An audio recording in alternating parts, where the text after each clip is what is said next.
Tima was 16 the year they decided she was the reason for the village's sickness. They did not speak it aloud at first. They never did. It started with glances, small, sharp, avoiding. Bread that wasn't bought. Water buckets not refilled. Children snatched back when she passed. Then came the muttering. The bending of paths. The shift in posture as if the air around her had gone sour. And Tima, who had learned long ago not to beg, stayed quiet through it all. Her mother had died 2 years before from a fever no one could name, and from that moment the change began. First the neighbors moved away. Then the milk from their one goat began to curdle without cause. Flowers brought indoors wilted within hours. A child who played with Tima broke out in a rash the next day. It didn't matter that he had touched a dead frog. What mattered was that Tima had smiled at him. And when little Bee on the lookout, the healer's son, fell sick and died in his sleep, they didn't wait. The elders gathered that morning under the old baobab tree, 6 men with graying hair and tired mouths, and 1 woman with skin like cracked clay and eyes that never blinked, and they whispered. Tima wasn't allowed to speak for herself. She watched them from the distance of her doorway, standing barefoot in the morning dust, her arms folded around herself. Her hair was wild. Her eyes were clear. She did not cry. That made it worse. She didn't even grieve, said one of the mothers. Not even when her own goat dropped dead. The priest, who had not entered the chapel in weeks, nodded as if that sealed the matter. It was decided before noon. By afternoon, 4 men arrived at her door with rope and quiet voices. They did not strike her. They didn't have to. She walked with them. Not because she trusted them, but because she had no one left to speak for her.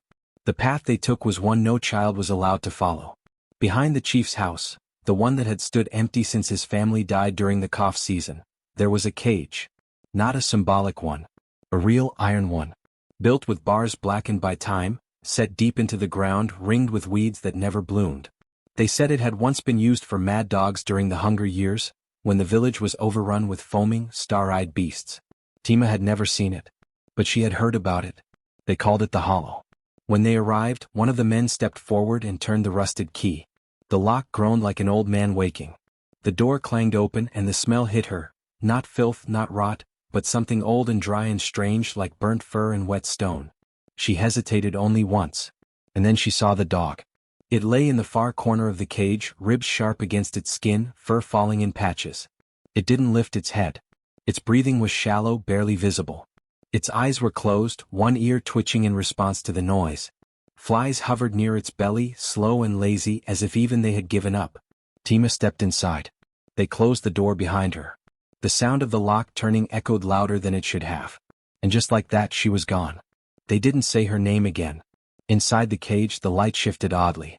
The sun reached only part of the ground. The rest remained shaded, not dark but dim in a way that made the air feel thick. The ground was hard-packed dirt, broken by patches of moss and the occasional bone, not human, not fresh. The walls were streaked with what looked like soot. A dent in the far side of the bars suggested something large had once thrown itself against them. Tima didn't move for a long time. She stood near the door, hands clenched at her sides, eyes fixed on the dog. It hadn't opened its eyes. It hadn't moved. After a while she sat down. The air inside the cage was hot but not unbearable. It smelled like fear. But not her fear. Someone else's. Old fear. Buried and beaten and left to rot. They brought her water once that first day. A tin cup passed through the bars. No words. No kindness. A crust of bread followed, dry and rough. She drank half the water. Then, after a long moment, she slid the rest of the cup toward the dog. It didn't respond. But its breathing changed. The next morning she woke to the dog watching her. Not with suspicion. With awareness. As if it had finally noticed her presence. As if something inside it had remembered. She held her ground. The village beyond the cage had gone still. No voices reached her. No children. Only birds and the occasional rustle of wind in the trees. But the trees did not move the way they should have. Their leaves stayed still when the wind passed. Their branches creaked not from swaying but from strain, like they were holding something in. The dog shifted that night. It tried to stand. Its legs shook. Its paws slid. It didn't bark. It didn't whine. But it rose, slowly, and turned its head toward her. Its eyes opened fully. They were gold. Not the dull yellow of sickness but bright, alert. Cling. Wrong. Tima felt something slide through her chest. Not fear. Not quite. Recognition. She had never seen this dog before. But part of her had. They stared at each other for a long time. And then it lay back down. When the man who brought water returned the next day, he didn't meet her eyes. He slid the cup through the bars. He hesitated. Then added another. For the dog. She said nothing. The days began to slide into each other. No calendar, no sun through windows. Just light and dark. Bread and water. The dog grew stronger. It stood more often. It watched everything. The trees, the dirt, the birds that sometimes perched nearby but never sang. At night, Tima dreamed. Of a woman with skin like wood and a mouth sewn shut with thread that glowed. Her hands were covered in ash. She sat in a circle of bones and stirred something in a bowl made of horn. Fire flickered behind her eyes. Tima never heard her speak. But every time she woke, she could taste smoke. On the 6th night, she tried to speak to the dog. Its ears twitched. She asked it what it remembered. It did not answer. But it crawled toward her, lay beside her, and placed its head on her bare foot. That was the first time Tima cried. Quietly. Without shaking. Just the soft drip of tears onto warm fur. And in the trees beyond the cage, something whispered. Not loud. Not clear. But real. She sat upright. The dog lifted its head. They listened.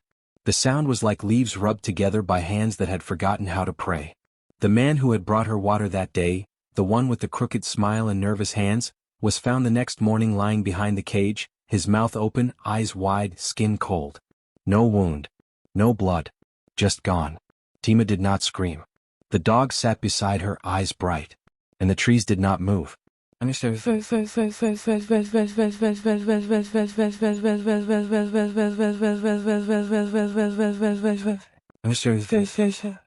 The days were not counted in the cage, not by calendar, nor ceremony, nor any human rhythm, but by breath, by ration, by the thickness of silence between the trees. Tima learned to measure time by the way light filtered through the branches, how the shadows shifted on the dirt, how the dog's ribs rose and fell against her thigh when it slept near her. And it did sleep close now. Not every night, but more often than not. The villagers no longer came at regular hours. They came when the air felt wrong. They came when the whispers warned them to feed her, not from kindness but from fear. The same men who had once laughed behind their hands when dragging her to the cage now placed her food and water on the ground without a word, not even daring to touch the bars anymore. She did not thank them. She gave the dog water first, always. She tore her dry bread in half and placed it by his paws, even if he didn't eat. The dog had a name, but she didn't know it yet. He hadn't told her. But he watched. He understood. It was on the 7th night, maybe the 8th, that the trees began to speak. At first she thought it was the wind. But the air didn't move. The trees stood still, their leaves frozen as if holding breath. And yet, from beyond the branches, faint voices rose, not loud enough to catch a word, but just loud enough to know it was speech. Not birds. Not beasts. Whispers.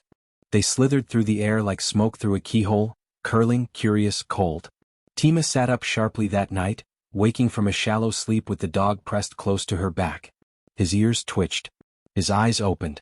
They reflected no moonlight, only the cage's dim shadows, but something glowed faintly within them, a pulse like an ember refusing to die. The sound came again. Not behind her. All around. She stood slowly, not daring to make noise. The dog rose with her, quiet as breath. Outside the bars, the trees leaned inward. Not bending. Not swaying. Just angling. Their branches stretched toward the cage in unnatural symmetry, not one leaf rustling, not one limb shifting in the wind because there was no wind. But the cage shivered. Not the way a structure moves with a breeze. It shivered like skin touched by a whisper. Tima stepped toward the bars and reached out. Not all the way. Just far enough to feel the chill kiss her fingers. The metal was cold, though it had been sun-warmed earlier. She pulled back quickly. The whispers had words now. Or something like them. Not in any language she knew. But they pressed against her skull, and some part of her understood not the meaning, but the intent. Remember. Return.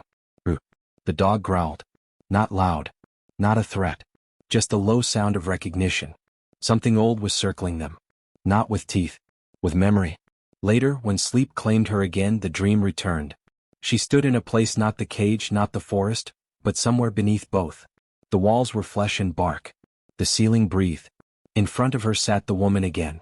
Her mouth was sewn shut with red thread, her eyes two coals burning in a face of ash. Her hair floated as if underwater.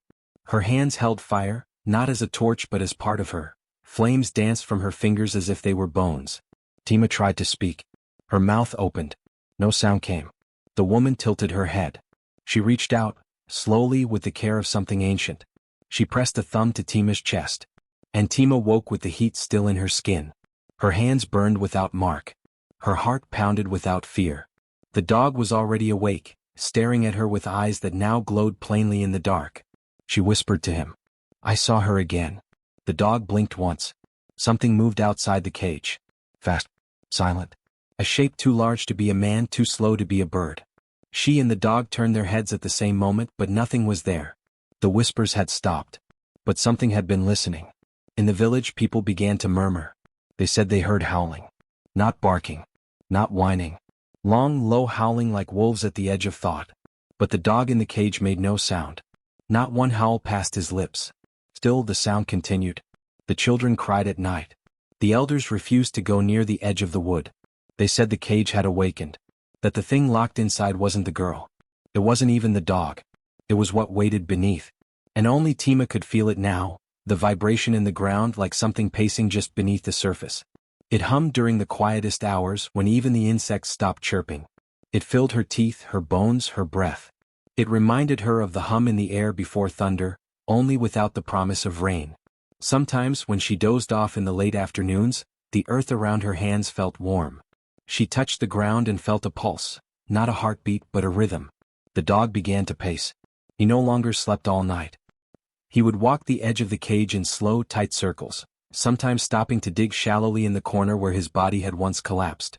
Tima watched him dig and found black roots there, thicker than they should have been, twitching slightly in the dirt like veins under skin. One evening, while giving him water, she said softly, "What are you?" The dog turned his head. And for a moment she swore he almost smiled. She began carving symbols into the dirt with her fingernails. Things she remembered from her dreams. The curved shape of the stitched mouth. The triangles of the fire woman's eyes. She drew them all around the cage floor.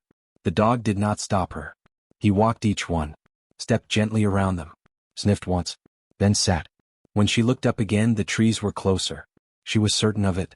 They leaned too far now, their tops bent unnaturally as if they were eavesdropping. And the cage felt alive. Its iron bars vibrated softly under her hand. Its corners breathed warm air. The bolts in the ground seemed looser than before. One night, she awoke to find the dog standing directly over her. He wasn't looking at her. He was staring at something just outside the cage. She turned her head. Something stood there. A figure wrapped in bark, with skin that rippled like leaves in wind. No face. No hands. But it watched. She felt it watch. When she blinked, it was gone. But the dog remained frozen for hours. And the next morning, on the ground just outside the bars, lay a single bone. Clean. Fresh. Still warm. It was not from an animal. Tima did not touch it. She only buried it near the corner the dog had dug. And the whispers, they came again. Clearer now. And she understood the first word they ever spoke fully. Not in her ears. In her marrow. The word was return. And she knew somehow that it wasn't a command to her.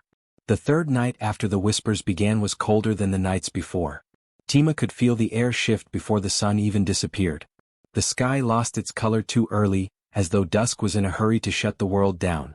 Even the birds had gone quiet before their usual hour. There were no crickets. No owls. Just a hush, thick and waiting. Tima didn't sleep. She sat with her knees to her chest, arms wrapped around them, her back to the cage wall. The dog lay curled a few feet away, not sleeping either. His breathing was steady now. Strong.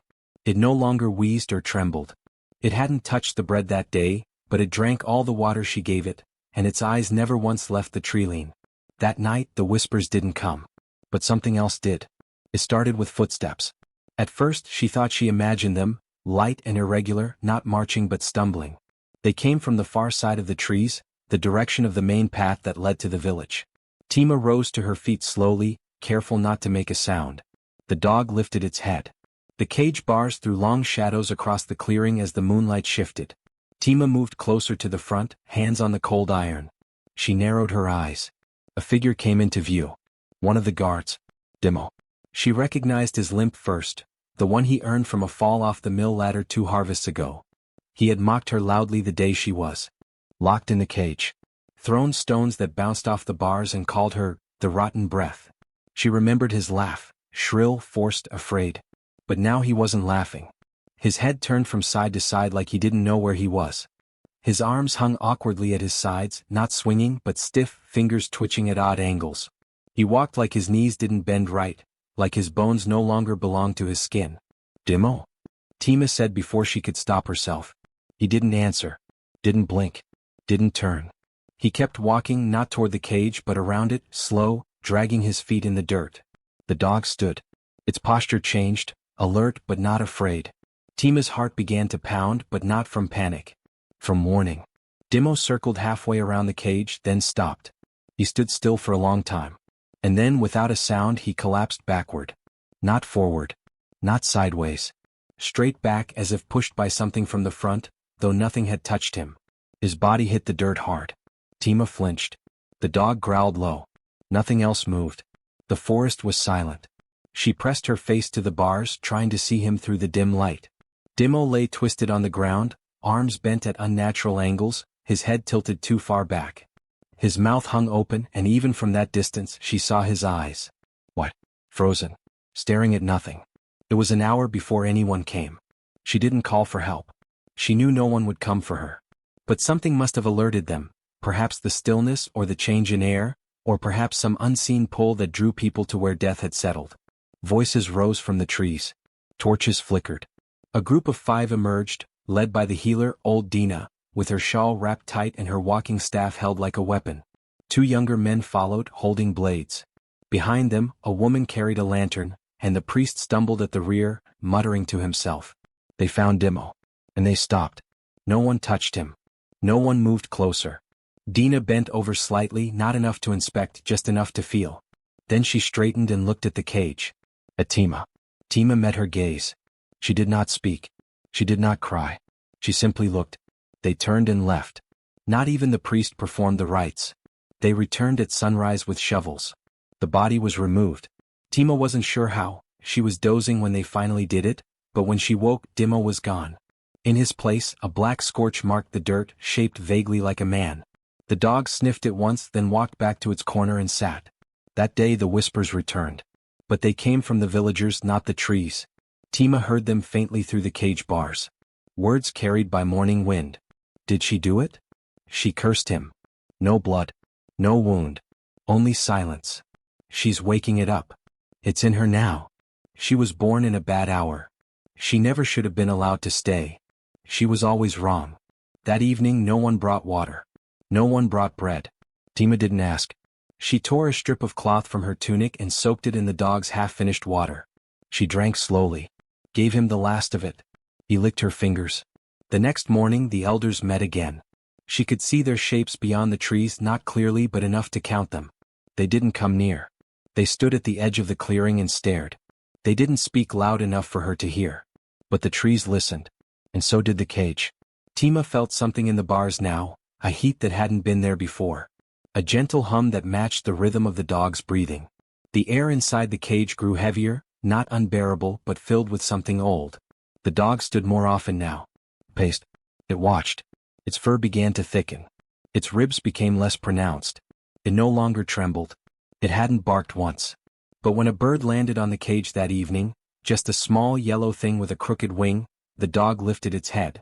Its eyes glowed gold. And the bird dropped dead. Tima stared at it. She said nothing. But the dog turned its gaze to her. Not threatening. Explaining. This is how it would be. That night her dream changed. The woman with the stitched mouth was no longer seated. She stood now, her arms outstretched, the threads in her lips unraveling one by one, her fire-touched hands weaving new lines in the air.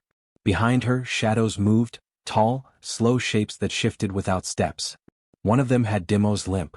Another had her mother's eyes. Tima tried to speak. The woman placed a burning finger to Tima's lips. Silence, the gesture said. Not yet. When she woke, the dog was staring at her. Its mouth opened slightly. Not a growl. Not a bark. But a sound came out, something between a breath and a name. And though she did not understand it, she knew it was not meant to be heard by human ears. Later that week, 2 more guards refused the post near the cage. The elders offered coin. No one took it. The healer stood outside the cage one morning, not close but near enough to be heard. She said, "What they buried beneath this place, it's older than her. But she's feeding it. Or it's feeding on her. Tima sat in the corner of the cage, hands on the dirt, drawing the sigils she saw in her dreams. The dog stood over her. And the forest leaned closer. The cage had no seasons. No months. Time passed only in changes, in shadows, in the curve of silence, in the eyes of the dog that was no longer dying. By now, Tima had memorized every mark on the cage walls, every crack in the dirt floor. She could close her eyes and trace the shape of each bar with her mind. The air inside had changed, heavier some days, sweet and sharp other days, like the scent of something wet just before it rots. She no longer flinched when the trees creaked. They creaked every night now. The dog moved differently. It was not just stronger, it was new. The bones that once jutted like broken twigs beneath its skin had disappeared. Its ribs now lay hidden under a smooth coat of fur, which returned not in patches, but all at once, thick and clean. Its eyes had shifted completely from dull yellow to deep, brilliant gold, like sunlight caught in still water. It did not bark. Not once. But it was never silent either. Its breath made a sound, slow and measured, almost human. And Tima began to realize she could tell what it meant. She had never trained dogs. She had never owned one, in fact. Her mother hadn't allowed animals in their home. But this one wasn't an animal. It watched her too closely. It responded to the turn of her wrist, the shape of her breath, the way her eyelids flickered during dreams. She began to understand when it was calm, when it was alert, and when it was warning her. Because there were warnings. The first time came 4 nights after Dimo's death. Tima was asleep or nearly asleep when she felt the dog shift. Not just move, shift. It went from still to rigid, ears flat, legs stiff. She sat up instantly. It stood facing the northern side of the cage, the side where the forest was thickest. The trees were whispering again, but not soft now. Not like breath. Louder. Clashing. It sounded like words battling each other. Tima crawled to the bars, peering through them. Nothing moved. No torches. No figures. But the dog growled. Not like a warning. Like a challenge. And the wind, if it was wind at all, hissed back. The trees didn't bend, they twisted, ever so slightly, like necks craning to look in. She pressed her palm against the bar. It was hot. Then cold. Then hot again. The air buzzed and she could feel it in her teeth. And just like that, the whispers stopped. The dog stood there until morning. She didn't sleep again that night. After that, it happened more often. The dog began standing without cause, staring into corners of the forest, its breath short and rhythmic. Sometimes it would move from one side of the cage to the other without pause, tail stiff, eyes glowing. Once, it stepped between Tima and the southern edge of the cage and growled, low and constant, until whatever it sensed moved on. There was never anything to see. But the sense of being watched never left. Tima began to dream more vividly now. The woman with the stitched mouth returned nightly. But the fire in her hands had grown brighter. In one dream, she removed the threads from her lips and spoke, though Tima could not hear the words. They were swallowed by the sound of roots breaking through stone. When she woke, her hands were covered in dirt. Not under her nails, covered as if she'd been digging. She had not. At least she didn't remember doing so. The sigils she'd drawn in the dirt days before had been altered. Not erased. Changed. Improved. She didn't know what they meant. But the dog sat next to them for hours, never touching them, always watching. Then the villagers stopped coming. No more water. No more bread. No more voices. They had abandoned the cage completely. She waited a day. Then 2. By the 3rd day her lips cracked and she drank the morning dew off the bars. The dog didn't eat either. But it never weakened. On the 4th night she saw a figure near the trees. A child. Small. Thin. Holding something. Tima pushed herself upright and moved close to the bars. The child stepped forward, barefoot, wide-eyed. It was a girl, maybe 8 or 9, wearing a too large tunic and clutching a clay bowl. She didn't speak. She slid the bowl under the bars and ran. Inside was half a cup of water and a single dried root. Tima sipped slowly. Then she placed the bowl in front of the dog. He drank. Every drop. When he finished, he licked the inside clean and sat beside her. That night she dreamed again. This time the woman was not alone. 2 others stood behind her. Shadows with arms, no faces. Tima did not wake screaming. She woke humming. It was a tune she didn't recognize, but her mouth knew it. The dog listened to the sound and lowered its head slowly. Not in fear. In reverence. As the days passed she grew thinner, but she didn't feel weak. Her hunger became a sound in her ears. Her thirst a burn in her throat. But still she moved with ease. Her hands no longer shook. Her legs held her without complaint. The whispers in the woods grew louder, more frequent. They said things now. Words in no language she knew, but meanings she understood. Return. Root. Bind. Break. The cage had changed too. Moss now grew in corners where dirt had once been bare. The metal bars were slick with condensation each morning, even when the air was dry. The floor pulsed faintly at night. Not always. Just enough to remind her that it was no longer just a cage. It was a threshold. The dog had become something else entirely. Its eyes shone even in daylight. Its gait was smooth, soundless. Sometimes, it tilted its head and stared at her as if seeing more than flesh, as if reading her thoughts. When she whispered to it now, it didn't react like an animal. It reacted like someone remembering. One evening, it walked to the edge of the cage, stared into the forest, and let out a single breath. And somewhere beyond the trees, something answered. A thrum. A sigh. A promise. Tima felt her ribs tighten. The forest had been watching her. Now it was listening. And whatever the dog was, whatever had once died and been left to rot in that cage, had not returned to protect her. It had returned because of her. She was not the curse. She was the vessel. And the cage was not her prison. It was her altar. That night, she carved a spiral into the dirt with her finger. The dog sat beside her and, for the first time, pressed its paw to the shape. Outside the bars, the forest shivered, not in wind, in awakening.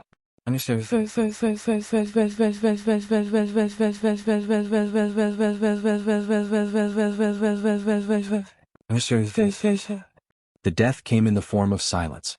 Not the usual kind, not the hush of an early morning or the sleep of trees after dusk. This was a silence that moved, with weight, with intent. It swept through the village like a fog no wind could disperse. Chickens refused to cluck. Dogs tucked their tails and didn't bark. Babies stopped crying mid-breath, as if something unseen pressed gently on their lungs. The woman's name had been Belna. She had lived near the edge of the square, in a small mud house with a garden of bitter herbs and a shriveled lemon tree. Years ago, when Tima was still allowed to walk the village paths, Belna had struck her with a broom for simply passing too close to her door. She had screamed that Tima's feet soured the ground, that her breath would wilt the tree. Tima remembered the sting. The way her skin had blossomed red after each blow. And the way Belna had smiled while doing it, not from rage but something colder. Joy. She had not seen Belna in years. But now Belna was dead. They found her at dawn, sprawled across her own floor, eyes wide, mouth agape, not in a scream but in a silent gasp. Her lips were cracked open unnaturally, and from them spilled a trail of black petals. Not wilted. Not dry. Fresh and wet as though plucked that morning. No blood. No wounds. Just petals. A full bouquet of them filled her throat, as if she had tried to speak but bloomed instead. By midday the whispers reached the cage. Tima heard them before she saw the people. She's waking it, someone hissed near the trees. No, it's waking through her, another voice replied. Two are dead. She's drawing it out. She feeds it. We should burn the cage. That was met with silence. The kind of silence that follows a thought no one wants to own aloud. Tima sat in the corner of the cage, eyes closed, fingers tracing one of the spirals in the dirt. The dog lay beside her, but its ears were alert. It no longer slept like before, no long stretches, no deep rest. It was always half awake now, as if guarding not her, but something within the cage. Something neither of them had named yet. Later that day a group arrived. 4 men, 2 women. One of them was the priest, his robes muddied, the amulet at his neck swinging like a warning bell. They carried rope, wooden poles, and a cart with tall wheels. The healer, Dina, followed behind, leaning heavier on her staff than usual. Their plan was to move the cage. To take Tima deeper into the forest, far from the village, far from the rumors, the fear, the deaths. They thought distance would help. They didn't understand that the roots of what was happening were already in them. They approached with caution, voices tight. The first man reached out. His hand brushed the bar. And screamed. He pulled back instantly, clutching his palm. The skin blistered within seconds, not like a burn from flame, but as if the flesh itself had rejected the metal. He dropped to his knees, crying out as white welts spread up his wrist. The dog rose. It didn't bark. It growled. Low, long, like the cracking of tree bark under pressure. The others froze. The second woman tried to speak a prayer, but her voice cracked midway through. Her tongue swelled against her teeth. She spat blood. Dina took one step forward. She did not try to touch the bars. She only looked at Tima, then at the dog, then at the spirals drawn into the dirt. She said softly, "It's not the girl." No one answered. She continued louder now so the others would hear. "It's the binding." The priest shook his head, his face pale. "She draws the deaths," he muttered. "She called the roots. The petals. It's the girl." Dina turned toward him. "If it were the girl," she said, "she'd be gone already, torn from within. But look at her." Tima looked back. She wasn't afraid. Her breath was steady. Her hands rested calmly in her lap. The dirt beneath her was clean, but the spirals glowed faintly now, each line traced with dew or sap or something stranger. The cage had begun to pulse softly, like a living thing breathing in its sleep. "She's holding it," Dina said almost in awe. "The girl is holding it in." The dog stopped growling. But it did not sit. Its body remained stiff, watching every movement outside the bars. One of the men threw the ropes to the ground. "We shouldn't be here," he whispered. "They left by dusk." Dina remained behind a moment longer, leaning on her staff. She looked into Tima's eyes and said, "They'll blame you again. They always do. But I've seen this before. A long time ago. Before they burned the stone circle. Before they built the well. It's returning." She didn't explain what it was. She didn't need to. Tima already knew. That night the forest was alive. Whispers came like waves crashing against the clearing. The trees creaked not in the wind but in rhythm. Roots curled from the soil near the edges of the cage, not reaching in, not reaching out, just watching like coiled snakes waiting to strike. The dog stood the entire night. Tima didn't sleep. She heard voices in her head again. Not just the stitched-mouthed woman now. Others. A chorus. Some angry. Some grieving. Some ancient. Their words made no sense, until she stopped listening for the meaning. They weren't speaking to her. They were remembering. And she was simply nearby. By morning the petals had reached the village square. They covered the path to the temple, spilling from the well, crawling along the edge of the healer's hut. Black. Glossy. Unnatural. The priest declared a fast. The baker locked his doors. Children were not allowed outside. And yet, from inside the cage, the world felt still. Protected. Contained. The dog's eyes glowed with a steady gold light now, not flickering, not fading. The air around the cage shimmered in the sunlight. Not heat. Something else. The shimmer of veils between worlds growing thin. Tima reached forward and touched the bar gently. It no longer burned. It hummed. In her palm it felt like a voice. A heartbeat. A warning. Or a promise. She looked at the dog. He blinked once. That afternoon she heard someone crying near the edge of the trees. A woman's voice. Not young. Weeping. Calling a name. Tima moved closer to listen. The dog remained beside her. She didn't see the woman. But the name she called was Belna. Over and over. Until the sound stopped. And the petals came again. From the trees. Drifting. Landing gently against the bars and vanishing like smoke. And still the cage pulsed. Still the dog watched. Still Tima waited. Because it wasn't finished. The deaths weren't punishment. They were memory. And something that had been bound long ago was stretching again. Waking again. But not inside Tima. Not inside the dog. They were only the door. And the lock had begun to turn.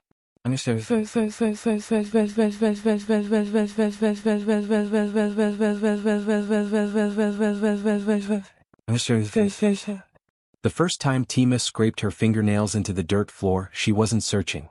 It was instinct, the same kind of motion that made her trace spirals in idle moments, or press her palms to the bars when the trees whispered. She had done it without thinking. Just a single drag of fingers through soil. But the ground responded. It crumbled differently. Looser. As if something below had softened it. She paused, looked down and swept more away. A small mound of dust and root threads scattered across her bare feet. The dog turned its head. It had been standing as usual at the edge of the cage, watching the trees. But now it came closer. It lowered itself beside her, pressing its nose to the same patch of dirt she'd disturbed. A low sound thrummed in its throat, not a growl. Not fear. Recognition. Tima didn't speak. She only began to dig. Her fingers became tools, scraping past layers of dry earth. Inch by inch, the cage floor changed beneath her hands. It was cooler first, then harder, then brittle. That's when her fingernail clicked against something that wasn't stone. It wasn't bone either, not exactly. The object was pale but streaked with soot. It had ridges like something that had once fit within something else. Curved but jagged. When she pulled it free, the dog stepped back. She held it up to the dim light. It was the length of her hand, but unlike any animal bone she'd seen and certainly not human. It was slightly translucent at the tips. A thin line of scorched script curled along its side, burned in, not carved. She set it down gently, and kept digging. More bones emerged, some small, some long, all bearing similar scorch marks, symbols she couldn't read but recognized from her dreams. By the time the hole was as wide as her arms could spread, she had uncovered a pit lined with these strange remains. They didn't form a skeleton. There was no spine, no skull, no arrangement that hinted at a complete body. They had not been buried to rest. They had been buried to contain. Charred symbols circled the pit's bottom, etched into stone that pulsed with faint heat. Beneath the cage something had been sealed. And it had not died. The dog sat beside her now, its breathing even, its gaze fixed on the center of the pit. Together they began to clear the final layer of dirt. She did not direct the dog. It knew what to do. Its paws worked in tandem with her hands. As the last of the soil was brushed aside, the glow began.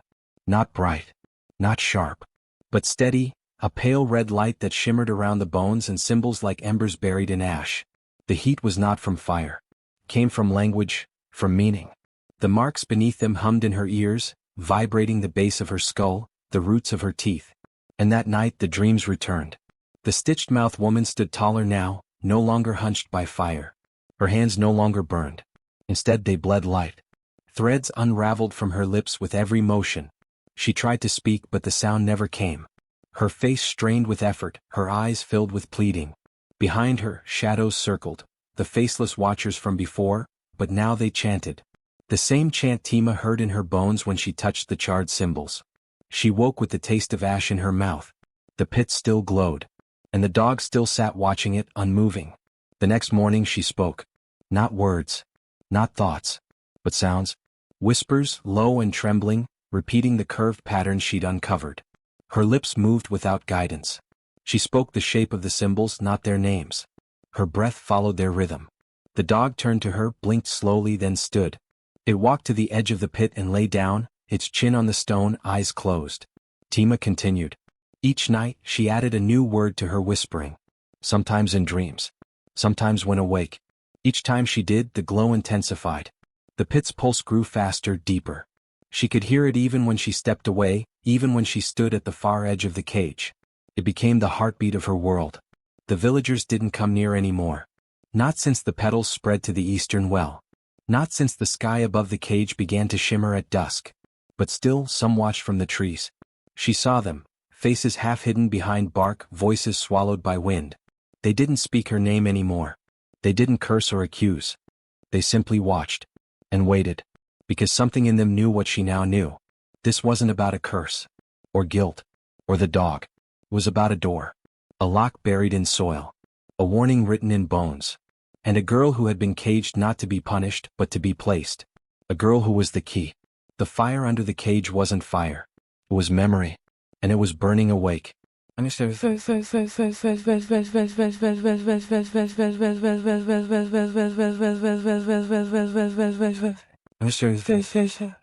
The sky split without warning. It wasn't storm season. The air had been still all day, hanging heavy with the scent of dust and distant ash. The villagers had kept away from the clearing, muttering about cursed air and birds that no longer sang above the cage. But the clouds had gathered quietly, gray, then bruised purple, then red like old blood. They circled above, thick and watching. Tima stood in the center of the cage, her bare feet pressed to the soil still warm from the symbols buried below. Her whispers had stopped hours ago. The dog sat beside the glowing pit, still as stone. When the lightning came, it did not flicker. It struck like a spear thrown by something with perfect aim. It hit the center of the cage, not the bars, not the ground, but the lock on the gate. There was no sound of shattering. No smoke. Just a soft exhale, like a sigh. The lock turned to ash. It did not fall apart. It dissolved. Tima didn't flinch. She didn't run. She only looked down at the gate, now loose, open by a finger's width. The bar that had held her for so long, the bar that had blistered hands and burned ropes, no longer pulsed. She pushed it open. And stepped out. The ground felt different under her feet. Cooler. Quieter. She took 2 steps into the grass and turned back. The dog had not moved. Its golden eyes met hers. It blinked once but did not rise. It was waiting. Or choosing. She waited too. From beyond the trees, voices rang out. There. She's loose. Get the priest. She opened the gate. The first villagers who dared to approach were not the brave ones, just the ones too angry or frightened to think clearly. Among them was the chief's son, Quan, a thick-shouldered man who had once spat on Tima's back when she passed by with water jugs. He had a stone in his hand before he even reached the clearing. She's bewitched it. The cage is broken. Tima didn't speak.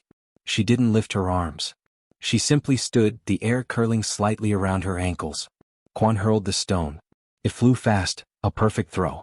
Halfway through the air it stopped. Not in motion, but in form. Mid-flight the stone shifted color. Its brown surface drained into white, crusting over, turning crystalline. By the time it reached the edge of the clearing, it was no longer stone at all. It was salt.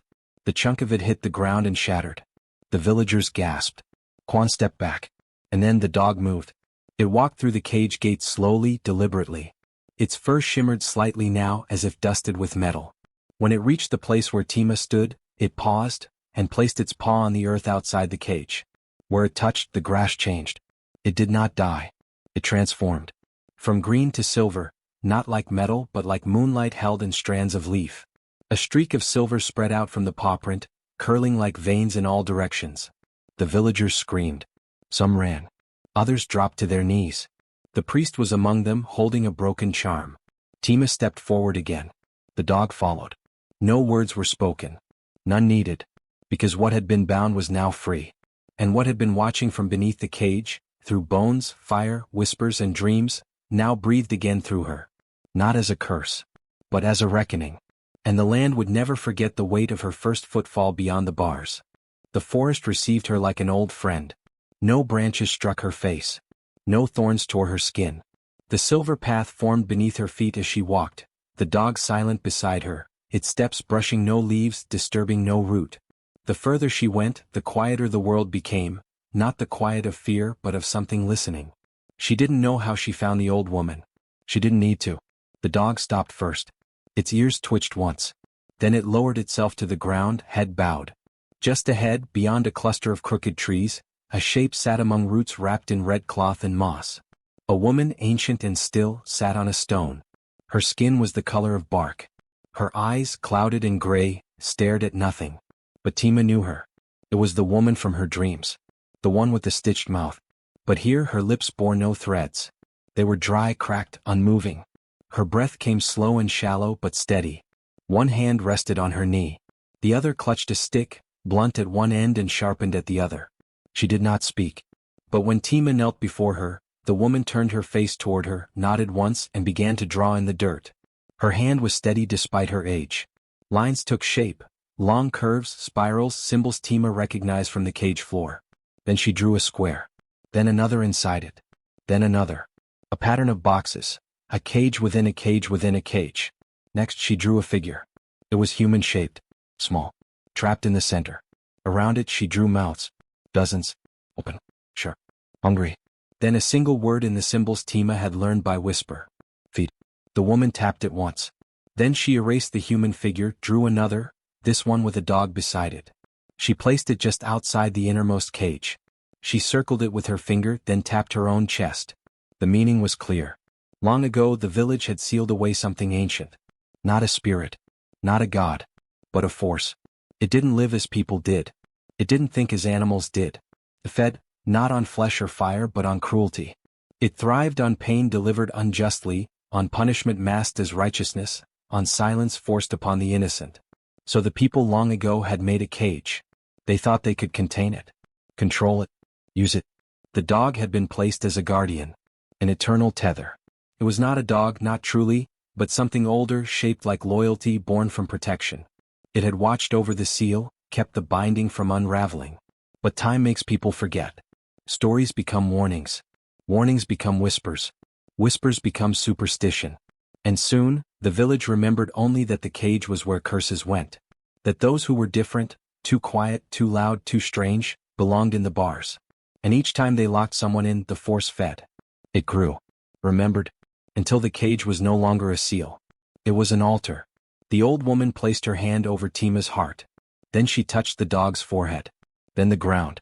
Then drew a final spiral, wide, unending. Tima understood. She had not been chosen by accident. She had been born at the edge of something unraveling. And her silence had not been a curse. It had been protection, for her and for the world. But the lock was broken now. And she had stepped out. Still silent. But no longer bound. The woman leaned forward and pressed her cracked lips to Tima's forehead. Then she lay back, closed her eyes and did not move again. Tima rose. The dog followed. Together they walked back toward the village, not as prisoners, but as memory made flesh. The truth buried beneath them had been unearthed. And now it would not be forgotten again.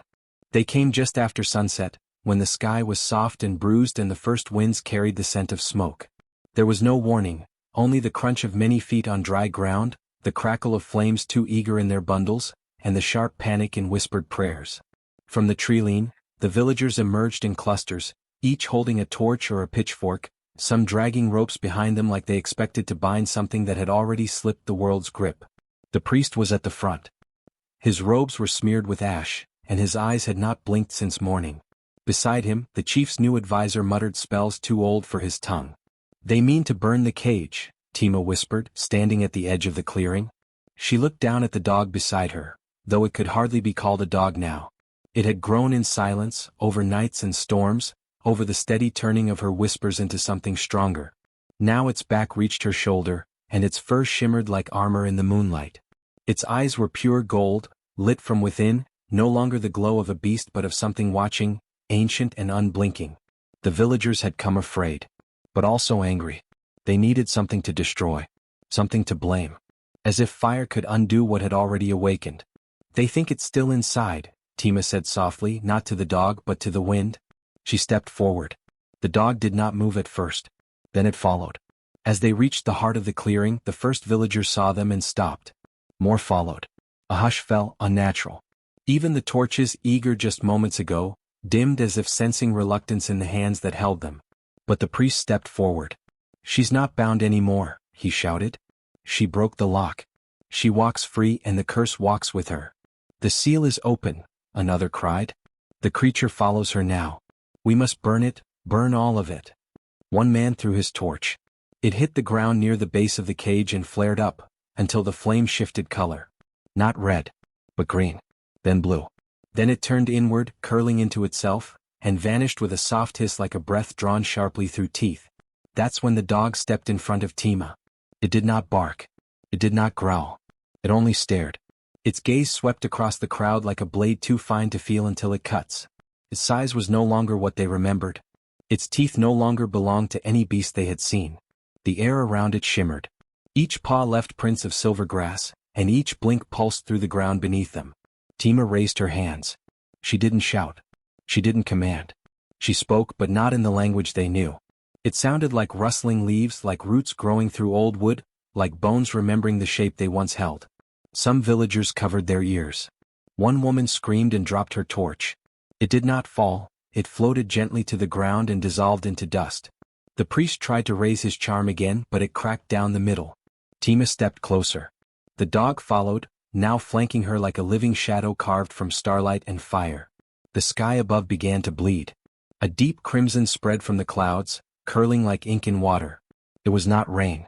It was not storm. It was warning. A slow howl rolled through the clearing, not from the dog, not from the girl, but from the trees, as if the forest itself remembered. Some dropped to their knees. Others turned and ran. And a few simply vanished. No sound. No flash. Just empty places where bodies had once stood. The priest did not run. But he could no longer speak. Tima walked past him, quiet, her voice trailing behind her like a thread made of heat and memory. The language she spoke didn't ask for understanding. It simply was. The fire the villagers had brought didn't burn the cage. It circled it, protected it. And when Tima reached its gate again, the dog sat beside it, waiting. Not guarding. Witnessing. The villagers would never forget that night. The girl who stood tall beside a creature of gold. The sky that bled. And the fire that refused to destroy what had already remembered itself. By morning the cage was no longer there. No broken bars. No scorched marks. No circle of ash where the earth had been disturbed. Just grass, soft and untouched, as if the clearing had never held pain at all. The priest who had once led the ritual stood at its edge with empty hands. He did not speak. The villagers behind him murmured, their voices hushed and tangled, but no one dared step forward. Some wept. Others simply stared, trying to make sense of a silence too full to be comforting. The dog was gone. So was the girl. Tima. The name now passed between mouths carefully, like a blessing that might still sting. She had walked into the forest before dawn, barefoot, her hair streaked with soot and ash, her skin marked with the old symbols that once lined the cage floor. She hadn't looked back. No one stopped her. No one called out. It was said she followed the old forest road, the one people once used to fetch healing herbs before the elders declared it cursed. The same path that vanished behind thick trees after only a few turns. The one where roots grew in circles and stones hummed beneath the feet. Tima walked it like she'd always known it. With each step the ground responded. In her footprints herbs grew, thick, fragrant, blooming from nothing. Leaves curled upward as if stretching toward her, recognizing something older than sun or rain. Trees parted not out of fear but reverence. By midday she was gone from view.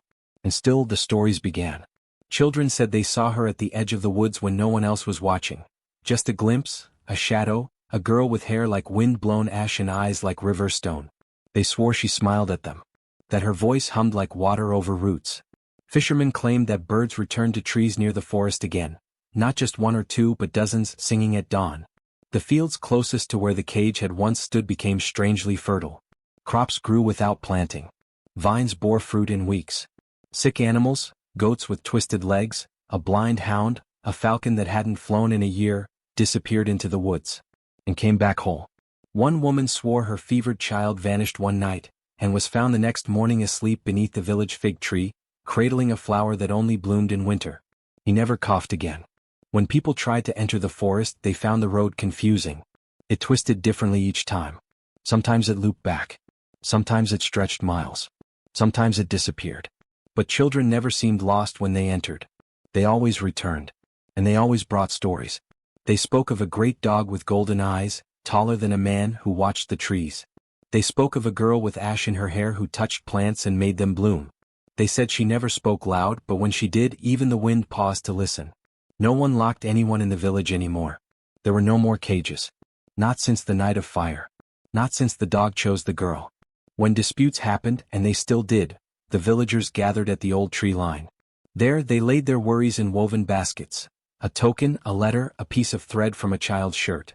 In the morning answers would sometimes come, tucked into leaves or tied with vines. The priest eventually left. He walked west, beyond the mountains, saying nothing. The chief grew quiet. His son planted trees. The clearing where the cage once stood became a meadow where no one raised their voice. A soft breeze always drifted through it, no matter the season. And in spring, silver grass still grew in the shape of paw prints, leading toward the woods. They said Tima lived still. Not like before. Not as a prisoner. Not as a cursed girl. But as something the forest had remembered. Something it had protected. She did not return to the village. But she had never truly left. Not to the wind. Not to the earth. And not to the dog who had waited until she was ready, and walked beside her when the lock finally broke.